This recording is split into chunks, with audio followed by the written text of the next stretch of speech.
galera, estamos aqui mais uma vez na Livraria Vozes, em Salvador, Bahia, Rua Carlos Gomes, 698A, em frente, ao lado do Procon e aqui próximo também do edifício Garagem. Estamos mais uma vez aqui, eu e meu amigo Ronaldo Ferreira. Claro, demos uma pequena pausa aí, gente, nessa correria de Enem, porque nós não somos engenheiros, advogados, médicos, nós somos professores, não tem jeito. E aí a gente vai dar uma retomada na parte de política, que é uma parte muito boa e muito importante para a gente buscar esses processos que tem uma importância social acima da média. Ronaldo, a palavra é toda sua. Fique à vontade, meu brother. Marquinhos, nosso último encontro, a gente começou a falar sobre política e falamos um pouco sobre a questão da participação política. Sim. Essa participação envolve a questão do cidadão, cidadania, né? Essa palavra bem posterior, que vai aparecer a partir do Estado moderno, a partir da ideia de sociedade civil, renascimento, depois iluminismo, ela é a prima irmã de uma palavra política, tá? A gente vai falar de política, que nasce na Grécia, né? A política vem da ideia da cidade-estado. Cidade-estado, a polis. Então essa polis começa a ter um cidadão, que é o ser político. Ao mesmo tempo que a palavra política envolve a questão do cidadão, envolve também o ser social. Daí Aristóteles falar que o homem, né, o antropós, zoou um animal politikos, um animal político, um animal social. Só que na Grécia, ser social era ser político. Ser social era poder participar ativamente das decisões da polis. Seja como um administrador, um legislador, ou voltando, ou colocando eles no poder, é a participação, né? Tem um vídeo muito interessante do Mário Cortella, que ele fala da questão dos idiotas, né? Que era um termo usado para o cara que tinha essa cidadania, mas que não usava. Ele era indiferente, era o idiotas, não o idiota, né? Mas aí tem outra coisa que é muito interessante, veio para nós com essa palavra, né? Alguém que não consegue ver nada à frente, ele só olha para baixo do seu umbigo. E aí tem uma coisa interessante aí desse cidadão grego, que era muito difícil conseguir ser cidadão grego. Em Atenas, por exemplo, 10% da população, só 10%, era de cidadãos. Tinha que ser filho de pai e mãe ateniense, ter mais de 21 anos, ter um certo estudo, ter posses, e aí vão crescendo as condições para se ser um cidadão. Só que tinha uma questão.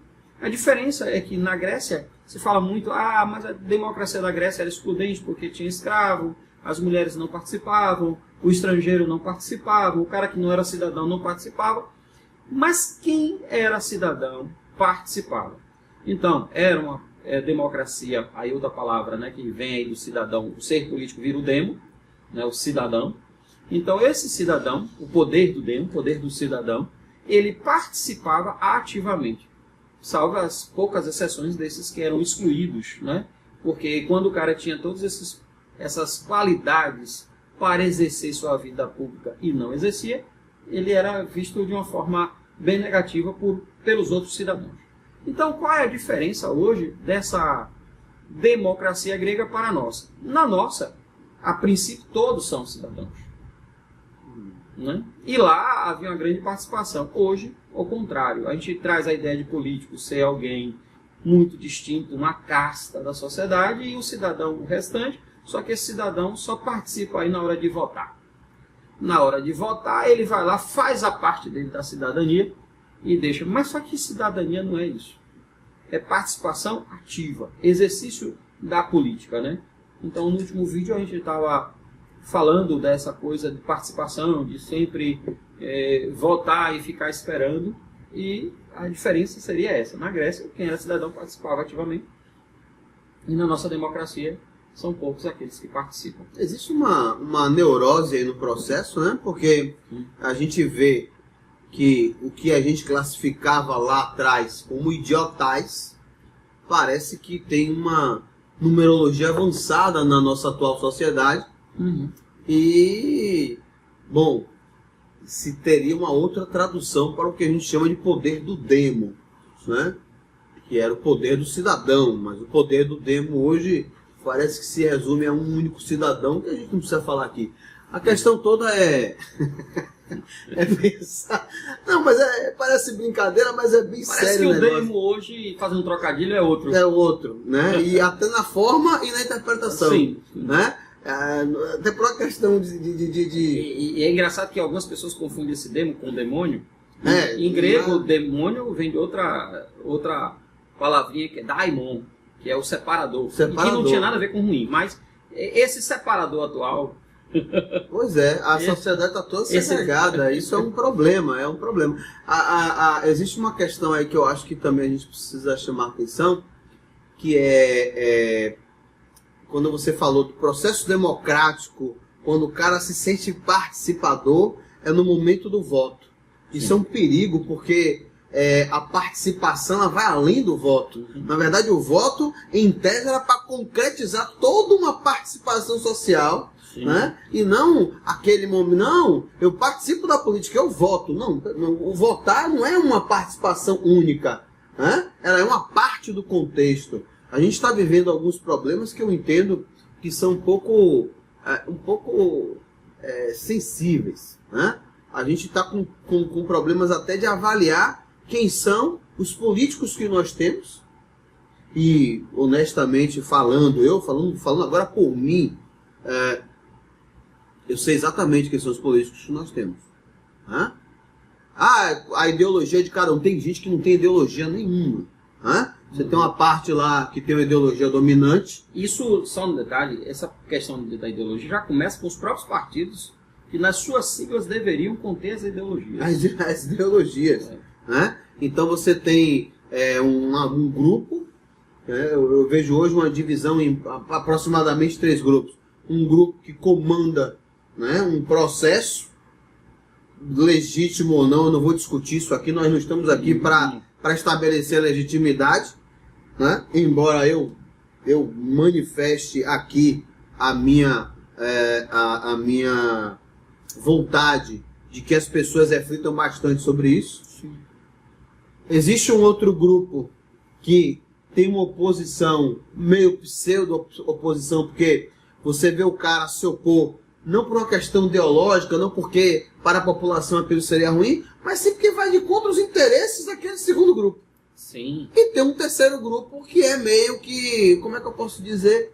Eles são meio que fitoplâncton, eles vão ao sabor da maré, né? Então, se o cara votou ali, eu vou votar também. E aí eu vou discordar do nosso querido Tiririca, que dizer que pior que tá não fica, ficou muito pior. Virou um profeta, né? Da maldade.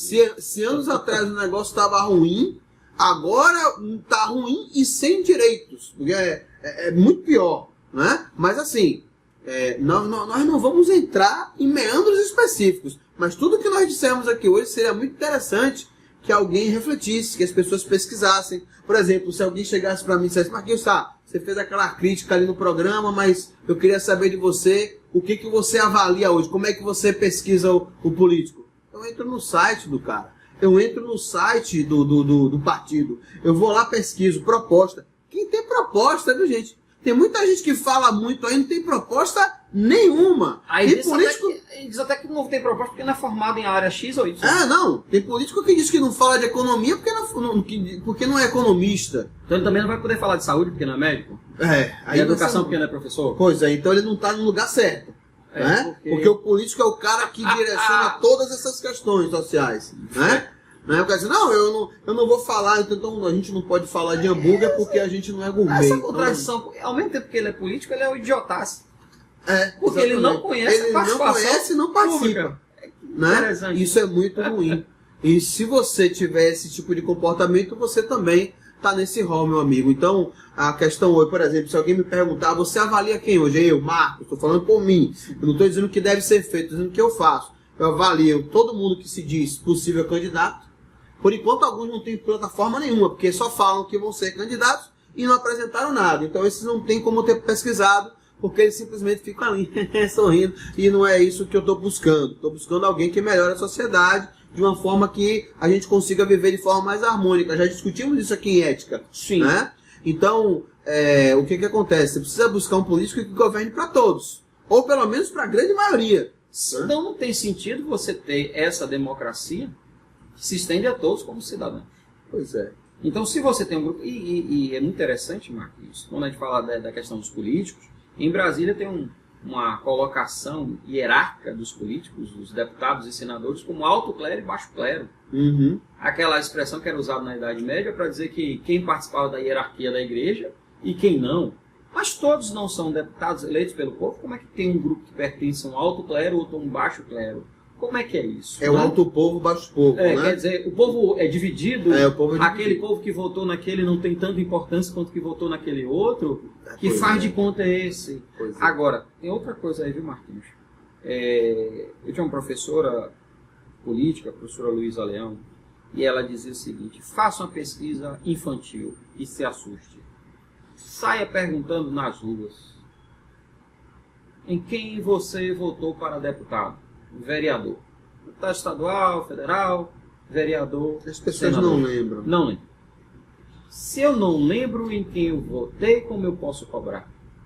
Eles têm e-mails que eles têm a obrigação de responder. Vários outros artifícios. Mas se eu não sei, como é que eu posso cobrar? Como é que eu posso fiscalizar? Quer dizer, eu assinei uma carta em branco para senhor não sei quem. Gente, o que o Ronaldo está falando aqui para vocês é o que vocês precisam entender qual é o verdadeiro papel do cidadão. Não é só chegar lá, votar, apertar o botãozinho na urna. Não acabou, Não é isso. Então você tem que buscar. Por isso que é bom você pesquisar, porque quando você pesquisa sobre alguém em que você decide votar, pelo menos ele está lá salvo na sua internet. Então na hora que você quiser se queixar, perturbar o juiz do cara dizendo, você prometeu, mas não cumpriu, você sabe de quem você está falando e ele com tem a quem você está obrigação falando. de responder. O que é mais importante, ele tem a obrigação de responder. O que é uma coisa triste, a gente vai falar daqui a pouquinho disso aqui, o que é uma coisa triste porque daqui a pouco a gente vai entrar no mérito aqui que é meio chato. Então, os caras que botam lá um e-mail é obrigação, o acesso ao político é público, e o que eles fazem? Você entra no e-mail, olha, medida provisória, apoio tal medida provisória, né, que salvou o atual presidente do Brasil, um veto que o salvou pela segunda vez, e as pessoas entravam, e eu fui uma dessas pessoas, porque eu participo da democracia que eu convivo. E o que acontece? Todos os políticos que são ligados ao meu voto, eles fizeram o péssimo contra-favor de bloquear os e-mails, e os e-mails estavam retornando. Mas aí, Marcos, se eu tenho consciência disso, podemos interagir de outra maneira. Eles não terão mais meu voto. O meu, não. Mas você tem consciência de quem você votou, o que ele fez, ou o que ele não fez. E que não está fazendo. E a partir daí cobrar, ou até demonstrar de forma pública isso. Porque o que acontece é o seguinte: se Marquinhos faz, Ronaldo faz, Adriano faz, Matias faz, mas eu tenho boa parte da população que não faz. Porque tem outra coisa, quando a gente acha muito pouco a participação política da Grécia, só 10% da população, imagine aí 3 milhões de habitantes em Salvador, eu tenho aí 300 mil participantes dessa política. Seria um número significativo. Participantes ativos que votam, que pesquisam antes de votar, que cobram a quem votou. Então, eu não tenho isso. Então, trazendo para hoje, a participação é bem inferior à participação grega. E a gente olha para o passado e diz, aquela democracia era excludente. Não estou aqui dizendo que era perfeita, não é. É a matriz da democracia. Estava até longe disso, muito longe de perfeição. Mas eles eram honestos ao dizer, se você é cidadão, você participa. E deve participar. Senão você é um idiotagem, você é um excluído socialmente. E eles achavam perigoso. Porque o idiotagem, como ele não tinha uma participação política, ele podia ser manipulado. Em alguns lugares na Grécia ele era excluído. Ele saía das assembleias, né? Daquele lugar ali onde exercia a exegoria, as ágoras, os lugares em que... Porque o voto era direto. O cara chega lá, eu quero isso e aquilo outro. Sim, você vai fazer o quê? Isso. Sim, mas por quê? Como é que você vai fazer isso? Você vai tirar dinheiro da onde? O cara perguntava na lata do cara. Hoje, você for perguntar, você não pode. Hoje a gente não pode nem falar aqui, a gente estava discutindo isso aqui antes da gravação. Os nomes dos políticos. Os nomes dos políticos, por quê? Eu vou sair vivemos em uma democracia. Em uma democracia. Né? Aí eu falei que fulano não fez isso, ele vai me processar, ele vai afetar nosso canal. Vai, sei lá, o que mais pode acontecer, né? Então, quer dizer, o cidadão não tem direito de exercer o seu direito. Exatamente. Só isso. A gente não está aqui só para prover votos das pessoas, não. Tá? A gente está aqui para o convívio social, dar o voto, mas cobrar por ele, tá? Gente, daqui a pouquinho a gente volta, tá? A gente está no nosso último bloco de 2017, né? Mas a gente volta, a gente vem pro intervalinho. Um beijão para vocês. Livraria Vozes é melhor que Salvador. Um abraço.